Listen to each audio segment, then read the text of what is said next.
जीवन का एक ही उसूल रखें, यारी में गद्दारी नहीं और गद्दारों से यारी नहीं।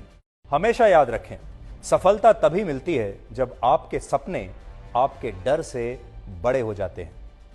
मन और मकान को वक्त वक्त पर साफ करते रहना चाहिए, क्योंकि मकान में बेमतलब का सामान और मन में बेमतलब की गलतफहमियां भर जाती हैं। इसलिए मन में भरकर नहीं, बल्कि मन भरकर जिएं।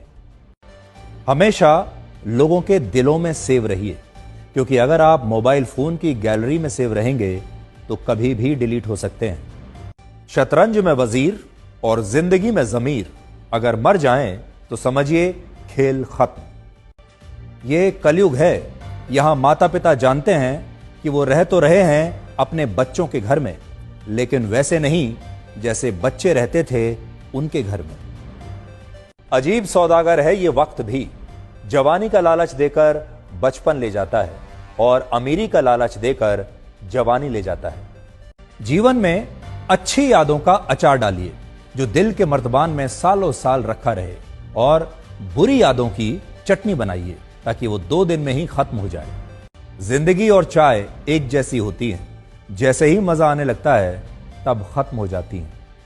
जीवन में आप कितने भी अच्छे कर्म कर लें, तारीफ तो शमशान में ही होगी। कड़वा सच यह है कि मृत्यु के बाद इंसान का सारा सामान दान कर दिया जाता है, लेकिन उसका कमाया हुआ सारा धन आपस में बांट लिया जाता है। जीवन एक कलम यानी पेन की तरह है। इससे पहले कि इसकी स्याही खत्म हो जाए, आप अपनी कहानी लिख दीजिए। छाता और दिमाग तभी काम करते हैं जब वो खुले हों, क्योंकि बंद होने पर दोनों ही बोझ लगते हैं।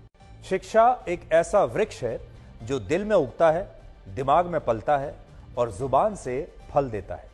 जिंदगी को समझना बहुत मुश्किल है, क्योंकि कोई सपनों की खातिर अपनों से दूर रहता है और कोई अपनों की खातिर सपनों से दूर रहता है।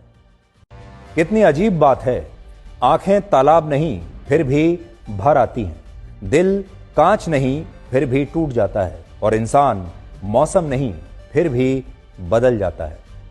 जीवन में 3 चीजें बहुत सोच समझ कर दें: जवाब, सलाह और उधार, क्योंकि देने के बाद ये कभी वापस नहीं आते। जीवन उसी का मस्त है जो अपने काम में व्यस्त है। परेशान वही है जो दूसरों की खुशियों से त्रस्त है।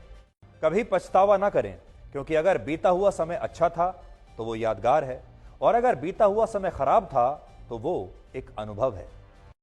अगर आपको कभी किसी चीज पर घमंड आए तो शमशान का एक चक्कर लगा लेना। आपसे भी बड़े बड़े और बेहतरीन लोग वहां राख बनकर पड़े हैं।